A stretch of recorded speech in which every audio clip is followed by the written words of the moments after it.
have some really cool stuff that we're going to go over today. I do want to make one change. I want to make one slight change, and this is relating to the reading, because originally I had you reading chapter 1, Springtime of Peoples. I actually want you to read the chapter Making States, Making Nations.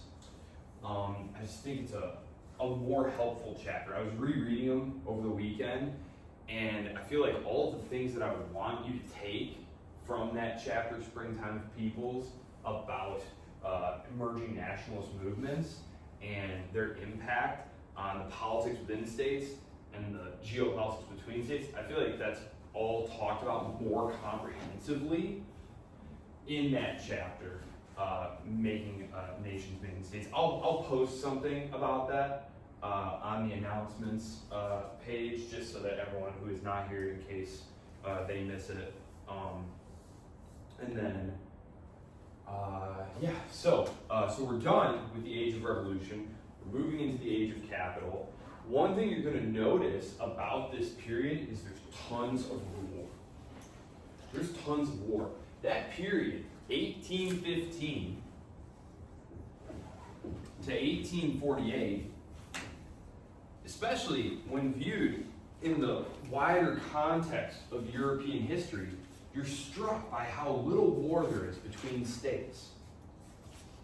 There is a really concerted effort during this period by great powers not to fight with each other. And they succeed in doing this. It's quite incredible. They are focused on maintaining their regimes. And they're working together to help suppress movements for national autonomy, for liberalism. Remember, we saw the French go in and crush the Spanish uprising. We see the Russians come in and crush the Polish uprising. We see the Russians come in and crush the Hungarian uprising. The British crush the Irish. That's, tales of its time, right? Is anyone else here Irish? No? Anyone here English? That's okay. You're allowed to say that. That's fine. What's your last name? Walker? Walter. That's Polish. Nice. Poor Poland. Don't worry, we're going to resurrect Poland at the end of World War I. But this is the period when Poland is being stomped out. Totally stomped out. Interesting note, when the powers partitioned Poland and made the final partitions in the 1790s, in the agreement, they agreed never to mention Poland, ever, again, in any official documents. Like, they were just trying to memory hole that. Anyone who's read 1984, throw it down the memory hole, right? It never existed. Poland didn't exist. One thing you're going to notice, though, is that this period that we're about to start covering, that is 1848 to approximately 1875, is there's tons of interstate war. Tons. Because the fear during this period was, if there's war, there will be mass social revolution, and it will cost us all our thrones. It will cost us all our political, economic, and social power. It will lead to social revolution.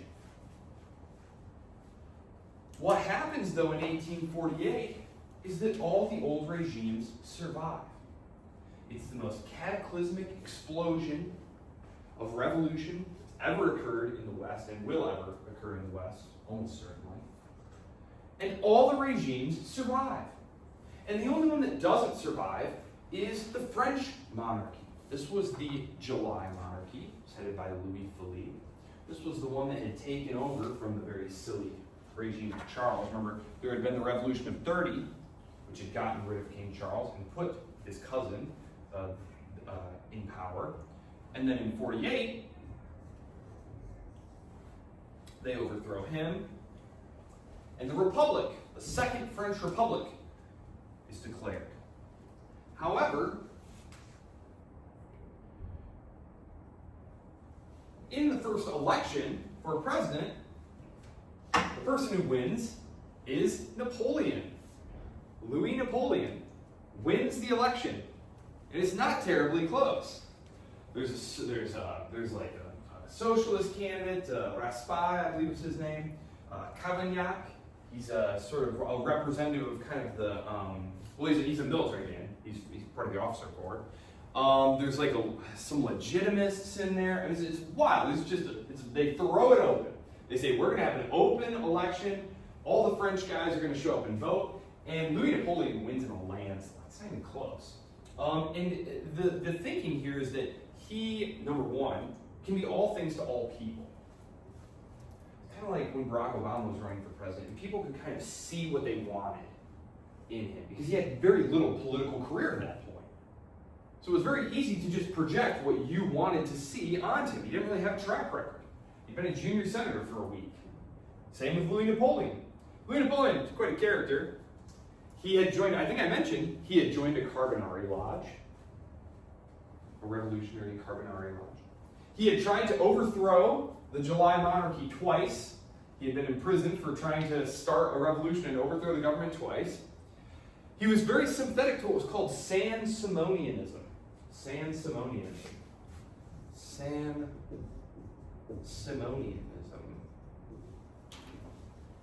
Saint-Simonianism was a very interesting movement.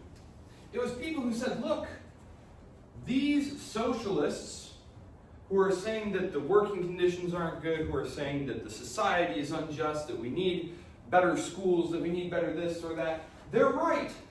But they're not the people who know how to do things.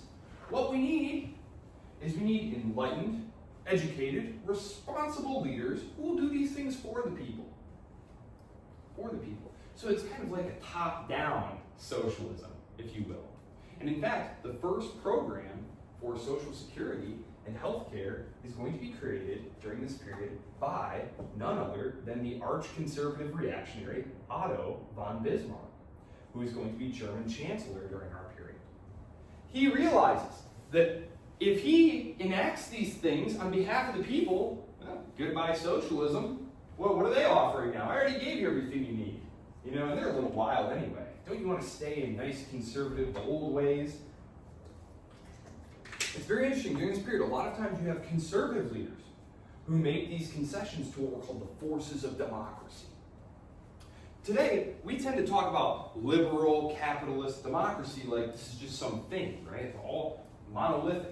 When we're back here talking in this period, democracy was thought to be incompatible with liberalism, because liberalism required a limited government. Capitalism required respect for private property. Democracy was associated with socialism and the confiscation of property. So liberal capitalist democracy during this period, these were conflicting ideas. And so when they talked about concessions to the forces of democracy, that's what they're talking about. They're talking about the forces of social change.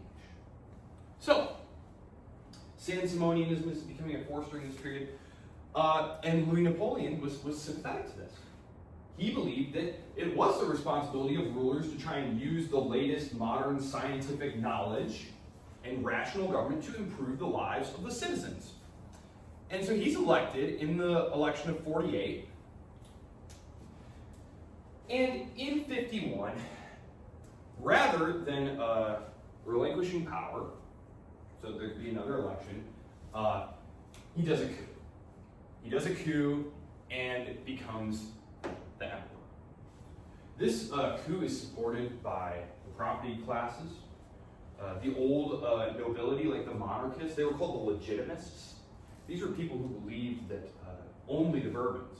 There's going to be a legitimist strain in French politics for a long time to come, for decades to come, who believed that the Republic and Napoleon, that this is all, blasphemous, basically, and against the natural order of things, and that only the kings, the Bourbons or the Orleanists, can be the ruler of France. But they recognize that Louis Napoleon, has respect for property, is not trying to overturn the social order, and is going to keep down any radical subversives. So the legitimists back his coup. The army is, of course, loyal to Bonaparte. Bonapartism was rife among the army. Bonapartism also held a very romantic hold over the very non-political country folk. These were conservative Catholics who had grown up on stories of the greatness of France under the greatest leader that France had ever had, Napoleon Bonaparte, who was just a self-made country boy like that, you know? And so yes, he wins easily. He rules for almost 20 years. It's during this period that I had mentioned he makes all the renovations to Paris, creates those wide, sweeping boulevards that you can stroll through today. I'll have more to say about him here shortly. So France, during this period, is going to be Second Empire. Second Empire. So after 1848, the rulers have less fear of revolution. They've survived. They survived this period of incredible social, economic, and political upheaval, and they came out on the other side intact. And remember what we said on Monday.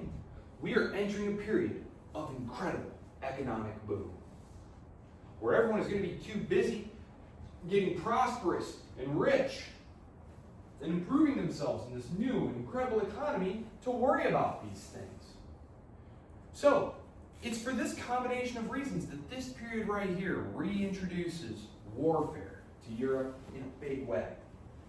So, I'm actually going to take a few minutes now to write down, as best I can and as neatly as I can, an overlapping diagram of all the wars that we're about to talk about here.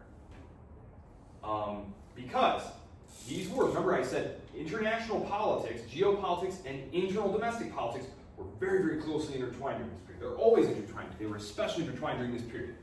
Okay, so we're going to have the 60s, 50s, and the 70s, right here. Okay. So, okay. Now I'm going to do my best here to keep this nice and organized. Okay. So, in, I have a red, great, yes. I don't think I do. I think I have a red box. That's right. How's this one? Okay. Black is going to be the Italian Wars of Unification, of which there are going to be 4. Okay? The first one is a total failure in 48. So this is 1848 right here. First war in 48. Okay? This is when there's mass uprisings all across the Italian peninsula against their various rulers.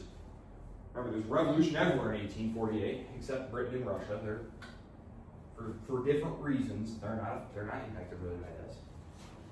But there's uprisings in Naples. There's uprisings in Milan. In Milan, that's actually going to be one of the heart of the uprisings, and you can look up the 5 days of Milan. I mean, the Austrians are going to have to come in and suppress these guys. General by the name of Radetzky comes in, and there are huge battles. And the king of Piedmont, the kingdom, which is right here, I'm actually going to give it its own little thing. Yeah, I am. It's this kingdom right here. So this right here, this is Naples. Kingdom of Naples. Kingdom of Naples. Down here. And it's based in the city of Naples, right? And it's got Sicily, and it was actually for a long time called the Kingdom of the Two Sicilies. Sicily and then the lower part of the boot here. Then you had an uprising in the Papal States. So these are the Papal States, which were, of course, controlled by the Pope. So there's uprisings in Rome, and republics are declared in all of these places. Then, over here, you have the Venetian Republic. Venice. I'm just going to put Venice, but just know it's like the Venetian Republic. Over here, you have this kingdom called Piedmont. Piedmont in Sardinia. It actually has this island with it. Okay? It is ruled by Charles Albert, and he feels very pressured to act on behalf of the Italians. There's a lot of agitation that he, as the only Italian king with a force capable of acting, needs to go and support the poor Italian revolutionaries against those dastardly Austrians coming in to crush them. Of course, they're all waving their tricolors. Everyone's got their own tricolor flag by this point. The French modeled on the French style. Of course, the Dutch Republic had a tricolor flag, but theirs was like this, right? The French tricolor is like this. This blue is not very good. But they all have their tricolor flags. They're here to make a republic. There's Republican uprisings all over Italy in 1848, and they're all crushed. And Charles Albert puts his army into the field very late, and he's also beaten.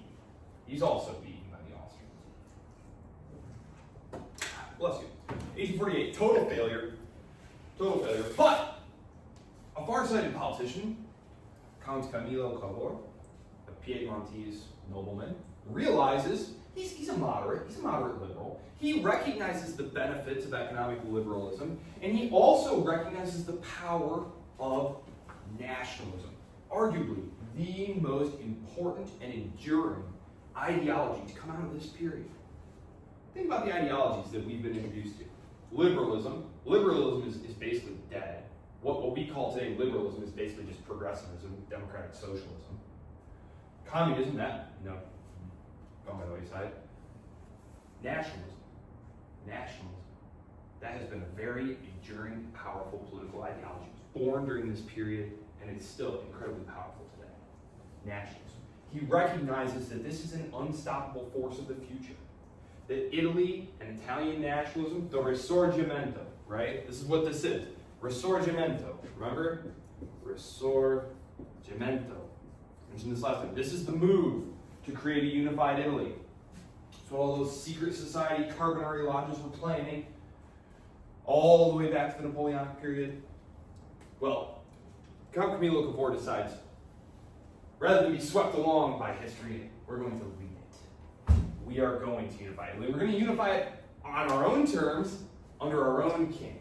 And so they start looking for opportunity. Because as we saw, the Piedmontese state is a little small, right? And yes, it does have a big army, but that's like compared to Venice, which has like no army. Milan, which has like no army. So they realize they need help. They need opportunity. Well, they're going to get it. In 59, don't quit on me. In 59, we have the second war. Okay? The second war is going to be much more effective because Camillo Cavour goes to Louis Napoleon, the French emperor, and he says, listen, you know, as an enlightened man of the future, that nationalism is the wave of the future, and that Italy must be unified for the Italians. This is what all wise, far-thinking people know. And you should help us. Number one, it will weaken the Austrians. These territories here, these are very wealthy territories that Austria is extracting taxes out of, right? These are commercial hubs and rich areas. Anybody, have you been to Lombardy? No. Oh man, I mean, it's the richest part of Italy. Oh, it's an incredibly wealthy area. Almost a third of all of Austria's tax revenue is coming from its Italian provinces. Just think about how poor, even today, that places like the Balkans and the Slav lands are. Like, they weren't even. A lot more fun because everything's cheaper. Right, and think how poor these are. There's like no development there. There's very little taxable revenue. It's critical for Austria to keep these provinces because they're very rich and they're sucking tax revenue out of it.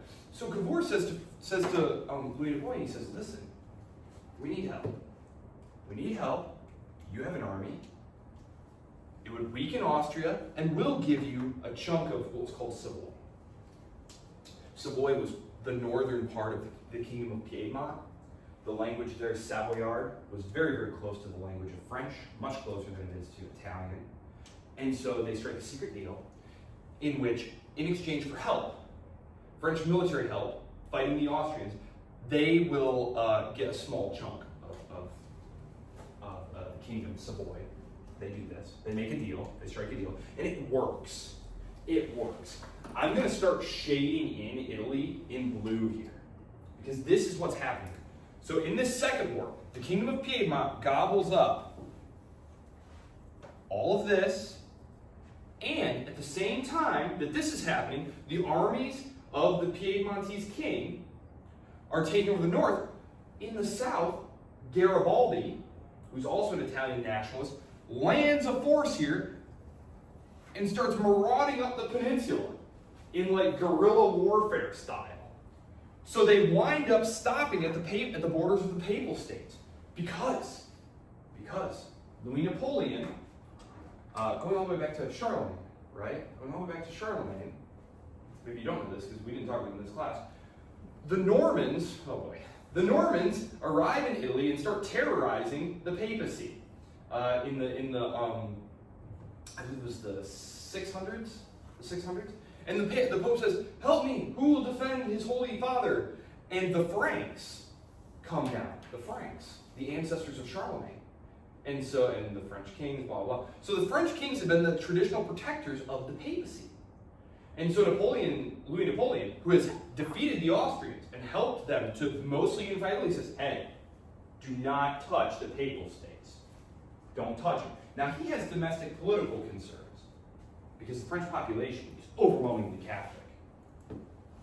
And they don't want their government, their emperor, helping to destroy the papal lands and messing with his Holy Father. So they stop. They've already got a lot here, right? They've got everything but Venice and the Papal States now. And that was in 59. In 66, there's going to be another war. Now, the green marker is going to be the German Wars of Unification. So I'm going a little bit out of order here, but the second war for German unification takes place in 66. This war takes place between the Prussians and the Austrians. Oh boy, the Austrians are temporarily distracted by fighting the Prussians. So the Italians sweep in and occupy Venice, taking the last chunk of Austria's territory in Italy. Oh, I was using black, sorry.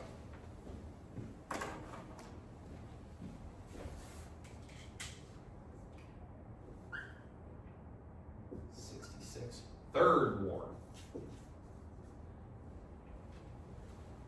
Okay. So they take advantage of that opportunity to drive the Austrians out. Now they just need the Papal States. Because you got this kingdom, but it's like top half, bottom half. You're missing the middle of it. You need the middle, of course. And so what do? Well, they take advantage of the Third War of German Unification. Because remember, and this happens in 70, Third War.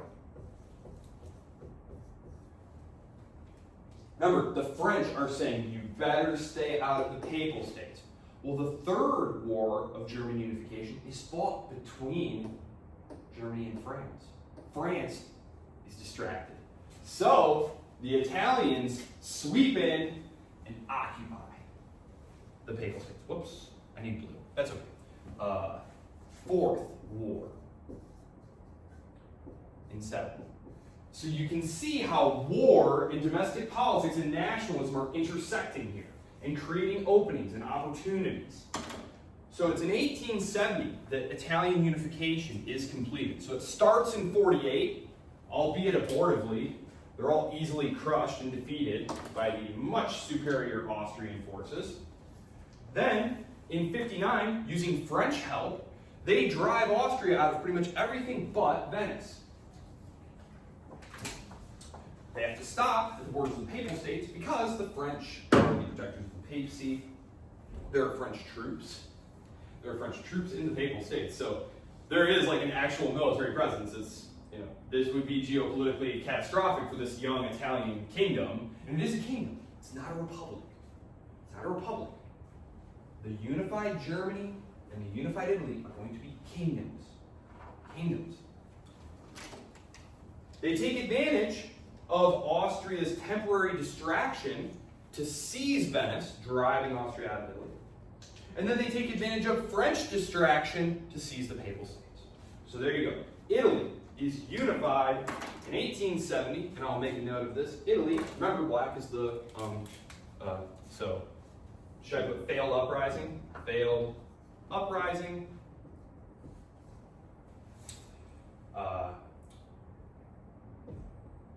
With France v. Austria takes Venice, takes Papal States. Risorgimento, complete. Finito.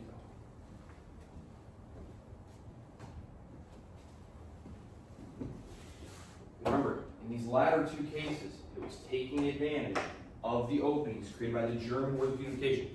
I will just say this. So, Italy is unified under the House of Savoy, of Piedmont. King Victor Emmanuel II, King of Italy. King of Italy. This is a new development.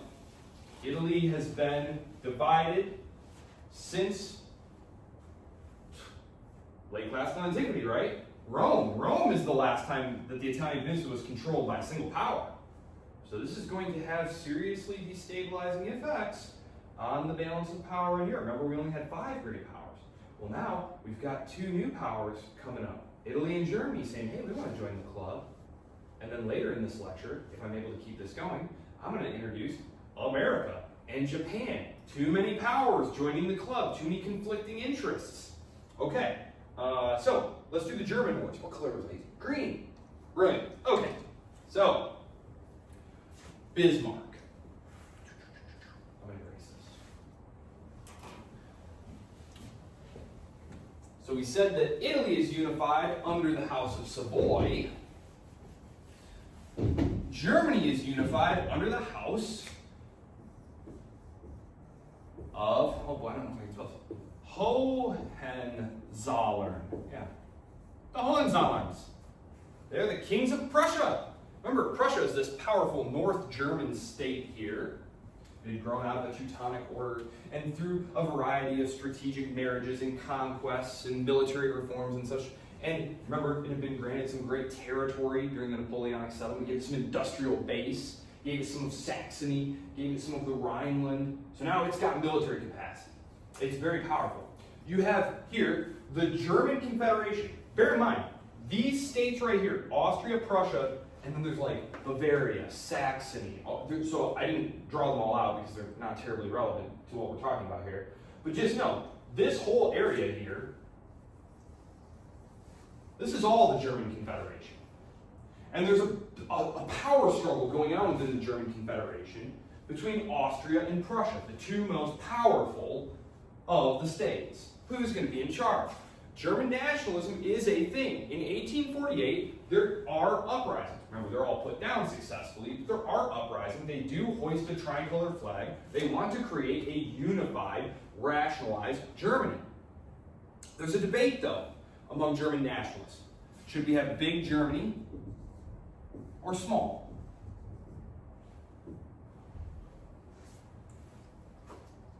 So, advocates of big Germany, Großdeutschland, they said, listen, all the territories that are German-speaking, all the German peoples, should be part of Germany. That means Austria, that means all the German states, that means Prussia, that means part of Denmark, which I'll talk about in just a second.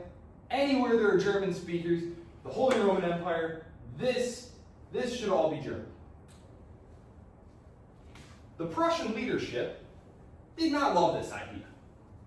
Did not love this idea. Because who are all the German states naturally going to be looking to for leadership? Why? The House of Habsburg, of course, to Vienna.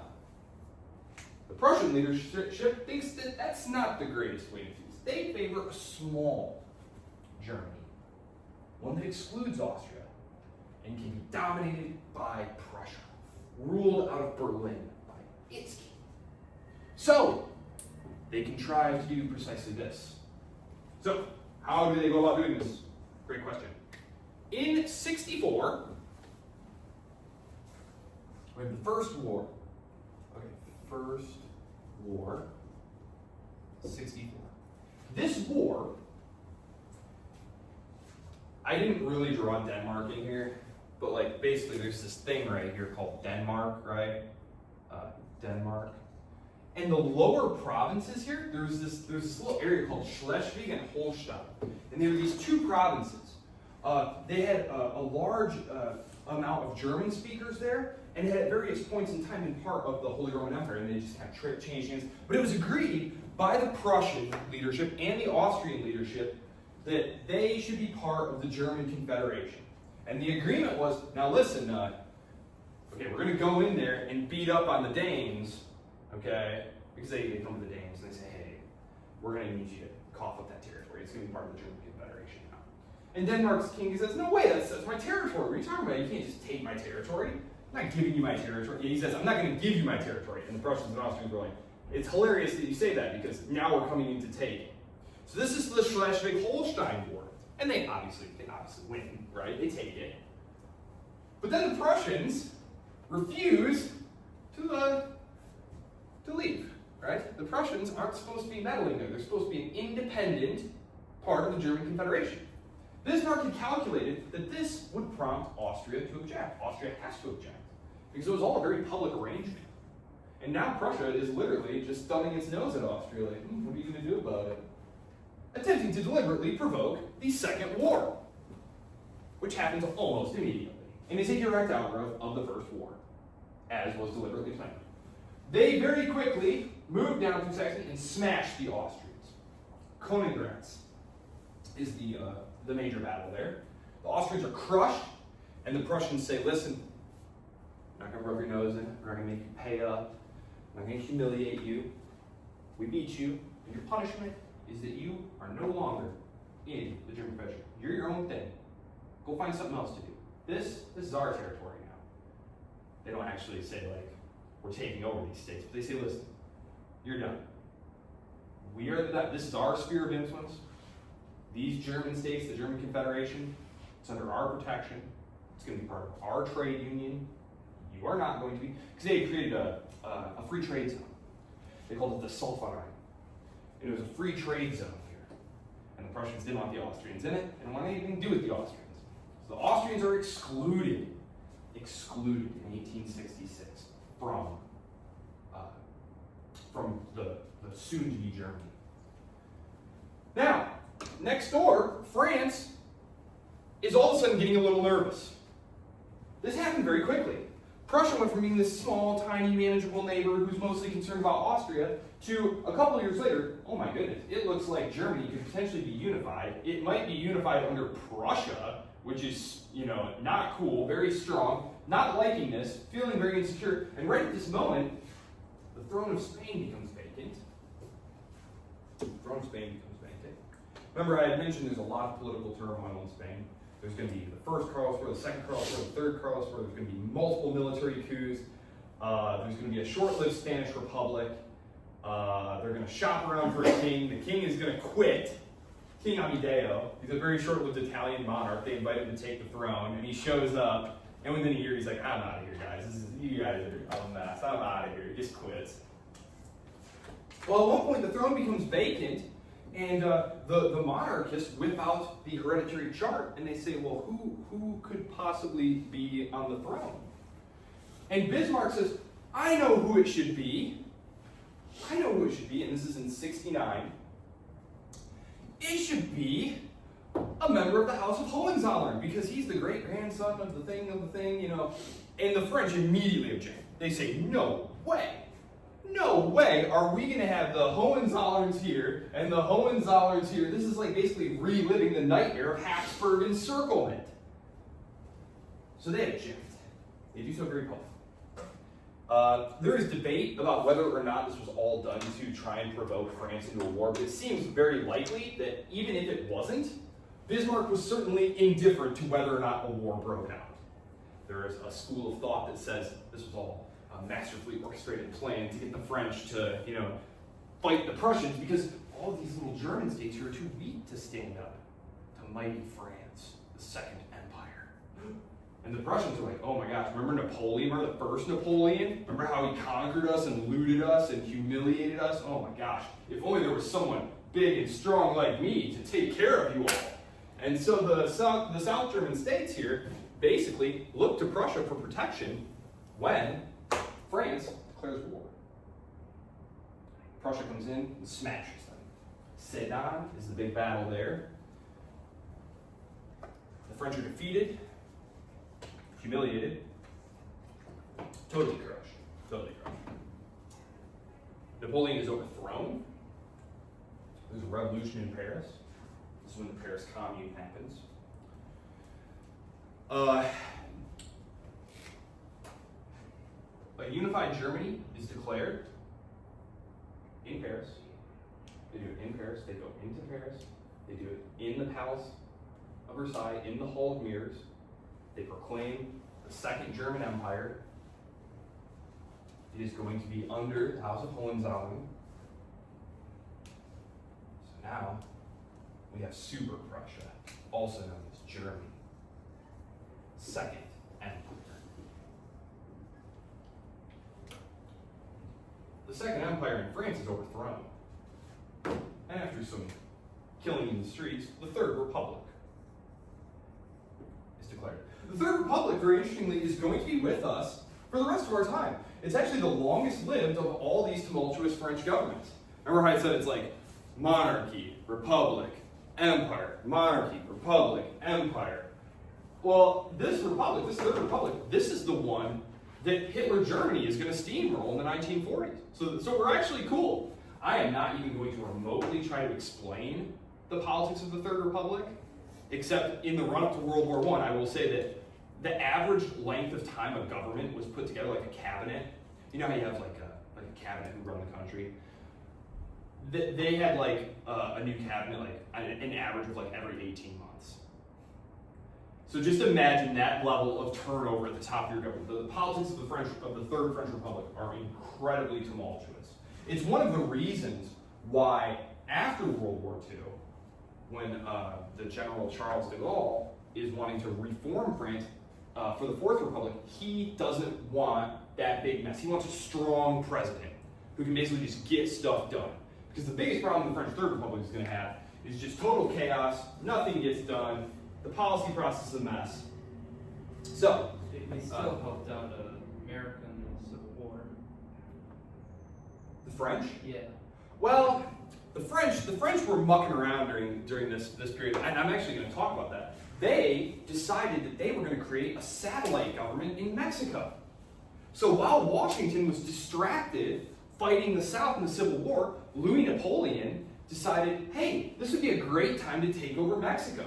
So he grabs the Austrian emperor's brother, Maximilian, throws him on a ship with some French troops. They land and occupy Mexico City, and he's emperor. Now, this is going on during the American Civil War, and as soon as the war is over, Secretary Stewart says very politely, in very diplomatic language, you can go on the State Department website and read these cables. They're all published there. Very politely says the equivalent of, do not push me on this. You guys better be out of there by the time I get done typing this out and getting it to you. General Grant and those guys, they're all like, oh, they're gung-ho. They're like, let's go fight some French in Mexico. They're redeploying forces. So the French get out of there. They bail on Maximilian, and he and his family are murdered. Yeah, by insurrection. Insurrectos. And that's where I believe, who was it? Juarez? Is that where he comes from? Gosh, I can't remember. Benito Juarez? I think that's where his regime comes from. But anyway, yeah. No, the French are being stinkers during this period. Louis Napoleon is a total maverick in foreign policy. He's throwing dice everywhere. He's getting involved in Crimea. He's getting involved in China. He's getting involved in Latin America. He wants to make France great again, like it was under my uncle. You remember him? He was great. I'm going to be great too. Well, he digs himself in way too deep here. He proves to be very easily manipulated in this situation. So in a period of 6 years, you get unified Germany here. So this war, this was against the Danes. So it was Prussia and Austria versus the Danes. Easy win. Second war, this is the one that's Prussia v. Austria. This is the one that the Italians take advantage of to take Venice. And then this is the Franco-Prussian War. And this is the one the Italians take advantage of to occupy the Papal States. Now, one thing you might be noticing about these wars is, golly, they're awful short. Aren't they short? They're all like a year long. Some of these campaigns are over in like 6 weeks. This period is very interesting. The rulers at the tops of these states can start and stop wars almost at will. These are not fights to the death. These are very calculated, deliberate wars fought for highly specific purposes. Remember, the Napoleonic Wars were like a knockdown, drag-out, total war fight to the finish, right? World War I and World War II will be the same way. These wars here, these wars much more resemble the older style of war, where you were fighting to get a little advantage here, and the expectation was, okay, we had a battle, you won, now the war's over, what do you want? And it's like, I want this little piece of territory. And it's like, okay, but watch out, I'm gonna get you next time. You know, they're just like little land swaps. So, one interesting thing that comes about as a result of this that I want to note before moving on here, because let me just cross some things out here so I don't repeat myself. Help me stay organized. So I did these, did that war, blah, blah, blah. Yep, okay. Yes, okay. In the case of the 66 war, Austria is defeated.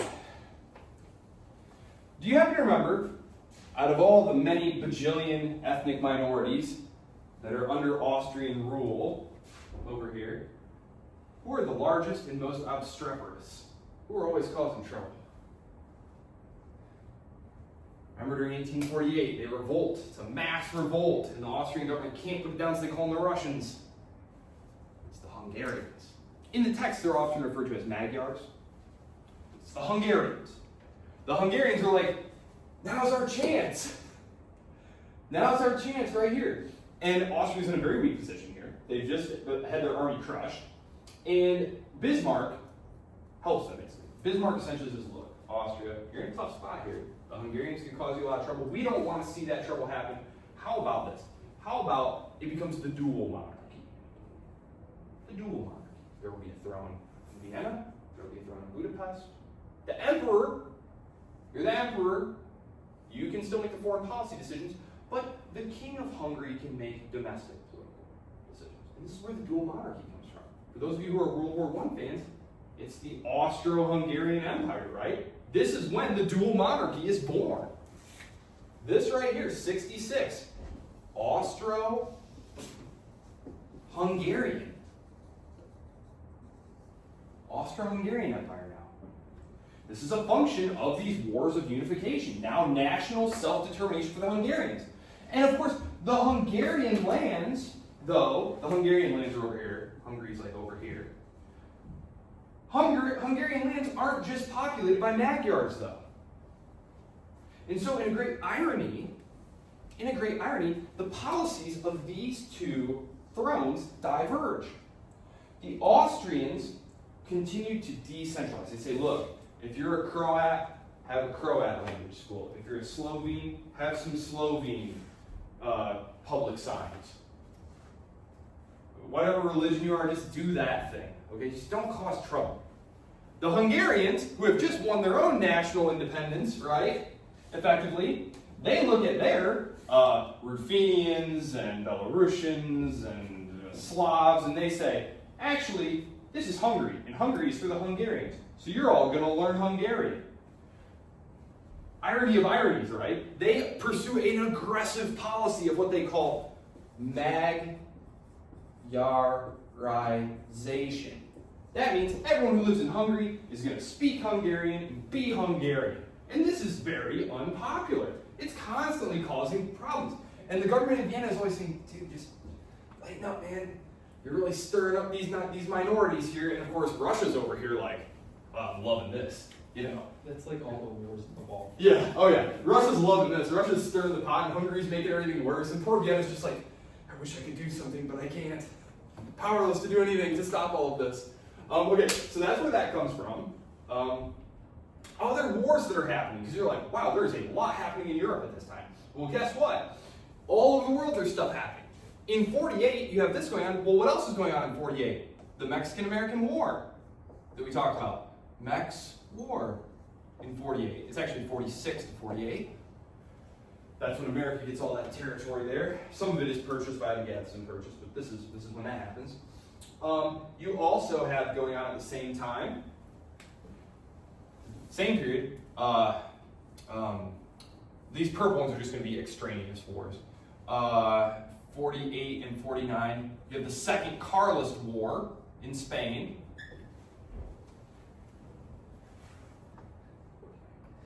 Then let's see what else. 53 to 56. So right in the middle of this right here, 53 to 56, you have the Crimean War going on.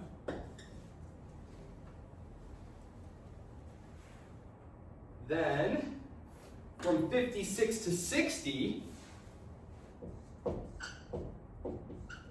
have the Second Opium War. So let's just pause real quick. As you can see, there's just a boatload of war. I talked about like zero war during the period 1815 to 1848. It was like no war. It's just kind of like there was an attempted uprising and they, beat them down or whatever. There was the Greek War of Independence, which was kind of the big outlier of the period. Now all of a sudden it's just war, war, war all the time. I haven't even written all the wars up there yet. I'm just going to pause real quick to make sure that we remember the significance of these particular wars. The Crimean War. This was the war that was fought by Britain, France, and the Ottomans to keep Russia bottled up in the Black Sea. That was the Crimean War. It ends in defeat for Russia. But Russia realizes, because remember, at the end of the Napoleonic Wars, Russia was the land power, right? Don't mess with us. They were the ones parading through Paris. Their armies won the war, effectively. Now, here we are, 35 years later? And this is a land war, right? This is a land war. And they get defeated by the British? Some small British expeditionary force and some French and Turk. What's going on here? The Tsar's government is in panic mode because they realize that their lack of industrialization is becoming a crippling geopolitical hazard. More and more, wars are not being determined by numbers. Quantity has a quality all its own, right? Napoleon's just human wave-like attacks. Are you talking about Asia right now? Asia. Sorry. Are you talking about Asia? Russia. Russia had those massive land armies, right? They should have easily won this war. I mean, the British Expeditionary Force is so small. Their army's so small that the German Kaiser jokes that if the British were to invade Germany, he would send the police. Meaning, like, I wouldn't even need my army, just have the police go and arrest them. And like a small French Expeditionary Force, and they defeat the Russians. Panic mode. Numbers don't count for much anymore. Now, it's more about how powerful is your artillery? How fast can your guns fire? This is a period, remember, of rapid technological progress and modernization. Russia is not involved in that at all. All of a sudden, you have breech-loading guns. You guys know like breech loaders? Like lever action or breech bolts? I mean, the Russians are like using muskets. Like they look like something out of the Napoleonic War period. And the French have this thing called it's the Prussians, they have this thing called the needle gun. And the British are inventing things like the Maxim gun, freaking Gatling gun, right? So just imagine a human wave attack that 30 years ago would have been overwhelming. They called this is the period.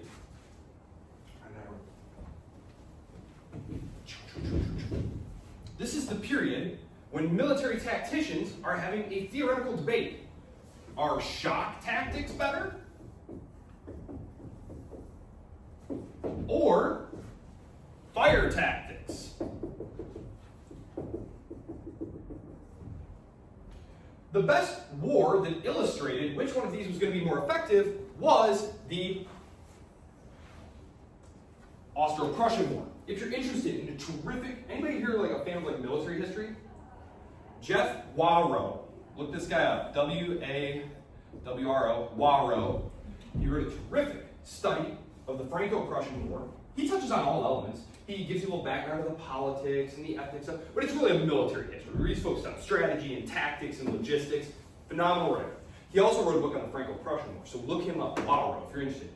The Austro-Prussian War was a great case study for anyone who wanted to pay attention, because the Austrians had embraced shock tactics. These were the conventional Napoleonic tactics, where you fire off some volleys, then you fix bayonets, and you overwhelm them, because most armies just couldn't stand up to a bayonet charge. Very oftentimes, they would break and flee.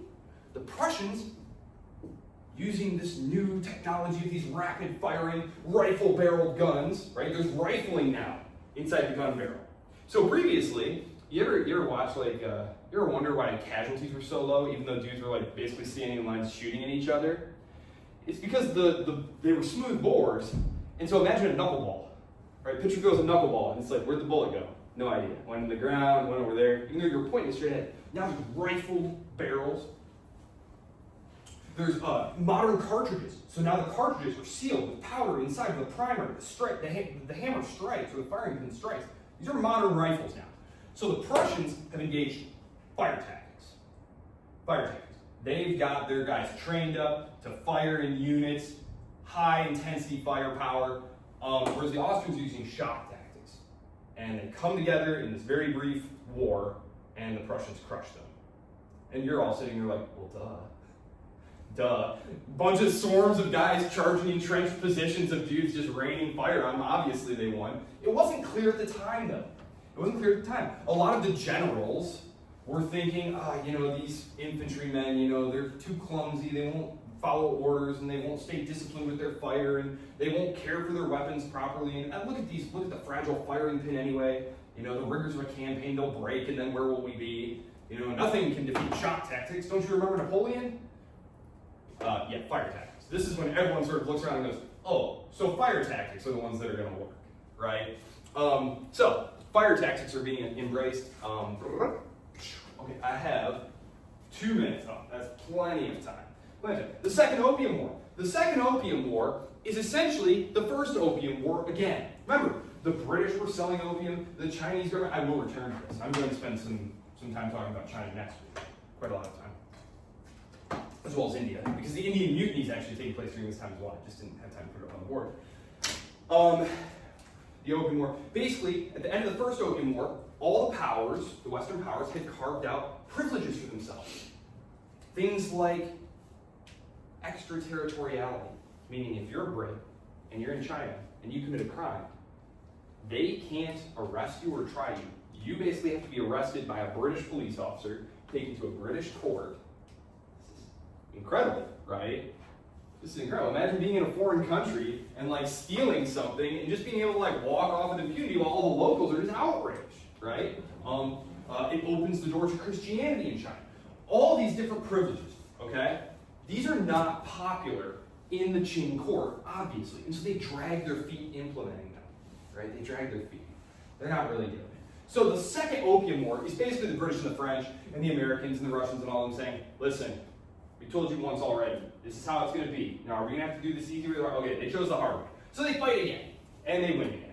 That's the Second Opium War, which basically is just imposing enforcement of the treaties that had already been agreed at the end of the First Opium War. It's the important war here. The last one I'll mention is the Russo-Turkish War, because I have 1 minute. 1877, right at the end of our period. 1877, the Russo-Turkish War. Because even though the Russians can't hang with the other European powers increasingly, they can still kick around the Turks. And so this is the period when we finally get our first nominally independent Balkan province. Okay? This is when things like Romania and Bulgaria are being recreated. They're going to be nominally under the control of the Ottomans, but that's nominal. Everyone can see that Russia is really the one who's in charge here. So these are all going to be client states of the Russians, and you can already see what's coming here, right?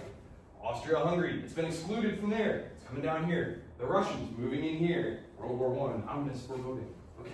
All right, I'll see you guys Monday. Monday. Like I said, I'll post some stuff on the, Brightspace. I'll post stuff on the Brightspace, including a change in the reading. If you have any questions or anything, feel free to email me as always.